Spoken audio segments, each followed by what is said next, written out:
पंचायत रे चलीचे पीसी कारबार बलांगीर जिला आगरपुर ब्लॉक नौगां ख पंचायत रु ई सांघातिक अभियोग आसी खोद नायब सरपंच और वार्ड मेंबर आज दुर्नीति अभियोग आनीछन भिन्न भिन्न उन्नयन कामे बड़भारी पीसी कारबार संगे सरपंच और पीओ नाई जनौथबार अभियोग होईछे आरटीए रे तथ्य मागले सेमाने तथ्य नाई देउथबार बिल अभियोग होईछे जेंति लागि सेमाने जिलापालकर द्वारस्थ होईछन घटनार तदंत लागि पीओ को निर्देश देइछन बलांगीर अतिरिक्त जिलापाल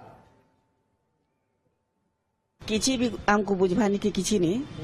आर तार मनमुखी सब करछन जाना कले भी सब 10 को नहीं जाउछन आर